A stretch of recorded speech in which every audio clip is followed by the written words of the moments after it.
Well, hello, Internet. Today I have the Nexus 7. I thought it would be fun to go through here because I normally don't review anything, but I felt compelled because I'm so happy with this purchase. I had the original iPad, but I never upgraded, and over excessive use, my battery is basically pretty much dead on my iPad. So I just came to the conclusion of whether I should go and fork out $400 to $500 for a new iPad, or whether I should spend $200 for the Nexus 7. And I'm very happy that I went with the Nexus 7. Not only did I save money, but it is just a speed demon. Just beautiful thing. So, since you're on YouTube, one of the things that's vastly improved over the iPad is the YouTube application. You can see I can just very, very quickly zoom through anything that I'm following in regards to channels. There's all the other different channels that I'm following. And pretty much the only thing that's flawed about this is it is impossible to return comments that people post on your own videos. But in regards to actually surfing through content, far superior to the iPad. So that's the first thing that's awesome. Every news aggregator that you could ever want, for the most part, is available on Android. Definitely all the big ones, they are available here,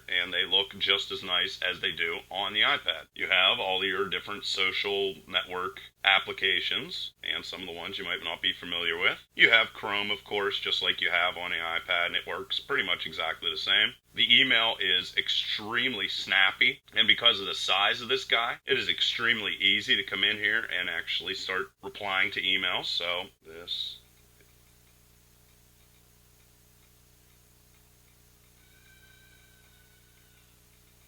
on an iPad, I never could type that fast.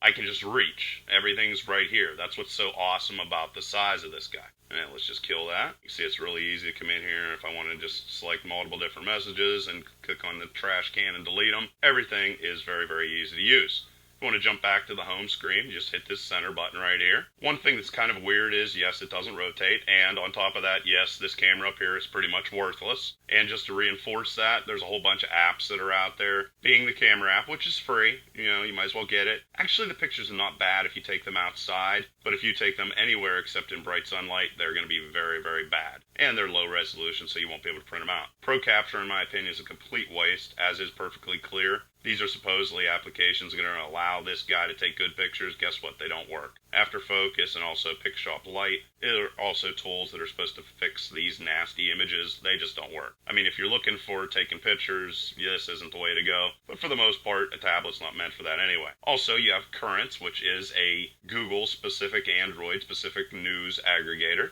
And it works pretty good in general, and you can put a whole bunch of different things inside of here. I prefer the other aggregators that I normally would use, but if you're into this type of thing, it's definitely something that's usable. If you want to close applications, just click down here on this little guy right here, and just real simply, there they are. They're all getting closed that quickly. And if you want to see games, this guy is awesome. If you want a tablet just for games, this is the way to go in my opinion. This is Dead Trigger, which is a pretty intensive game.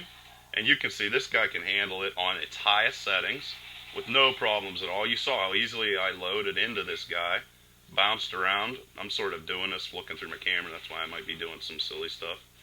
But you can see, even on its highest settings, the guy loads extremely fast. The turning is extremely fast.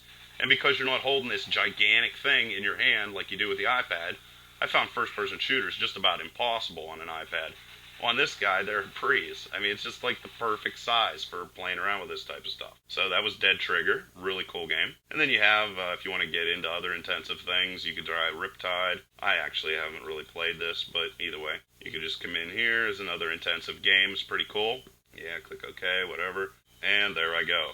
And you can see the water effects, and there's absolutely zero lag. I mean, this is the perfect gaming device. I mean, it's just that simple. Just really, really cool. Okay? So let's pause that and get out of it. You can see just how snappy it is. Boom, boom, boom, I'm off doing something else. You have the notification center, which you just do this, and it's awesome. It shows you all the different things that are going on. Twitter interactions, da-da-da. You can want to know what the weather is. You just click on it, no problem. Of course, the voice assistant is absolutely awesome, far superior to Siri. And I just said far superior to Siri. And you could say it just gave me superior groceries. Didn't mean to do that, but for example, let's say I wanted to see something about a sports team. Pittsburgh Pirates. Pirates lost to the Diamondbacks 6-3. They are playing the Padres today at 7:05 p.m. And is it going to rain tomorrow? Yes, rain is expected tomorrow in Penn Hill. And the really cool thing you can do, this is awesome. It just works. And it's just Google Now. All you do is click down here, go up like that, and it automatically opens up for you. It's beautiful. So that's really cool. So let's get rid of that. It's awesome. It's like one of the best features. I mean, there's a lot of features that are really cool. That's why I'm doing this video, because I just really, really love this guy. If you want to see all your apps, you just click down here. And there's every single app on the whole entire device that's available. And if you would want to get an app, just to show you here the type of apps that are available, pretty much anything on the iPad that you would want to get, for the most part, is available on this guy. So you can come in here, top page, and of course there's a lot of different things in here you don't normally see on the iPad, because there's a lot of live wallpaper type things. But you can see Angry Birds, World of Goo, Cut the Rope, da-da-da-da-da. Pretty much anything that you would ever want to buy on the iPad is, surprisingly enough, available on an Android device, which is really cool. There's a calendar. You can use Google Translate, which I actually use a lot because I talk to people a lot of times in other languages and I only speak one. So let's say that I want to go from English to Spanish. Where is the restaurant? You can see if I turn the volume up.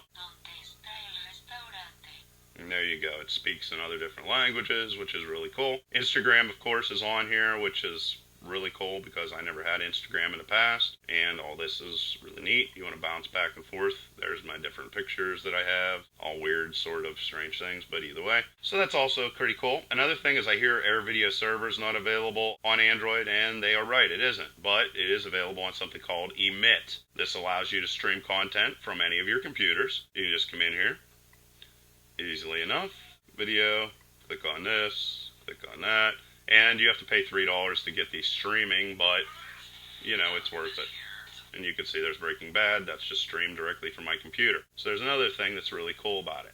So there's a whole bunch of really cool things. I just gave you a real brief run through. I'd say one of the only weird things about it is because this guy is so potent in regards to how much power is involved in it, if you do use a pretty strong application that's intensive, this will get a little bit warm. Not like burn yourself warm, but you can feel it. I mean, if you really want to go out there. So basically, Google Nexus 7, the camera sucks, the processor is beautiful, it is a perfect gaming tablet. I mean, it's as good as anything I've ever tried. Feel free to leave any questions or comments below. Otherwise, till next time.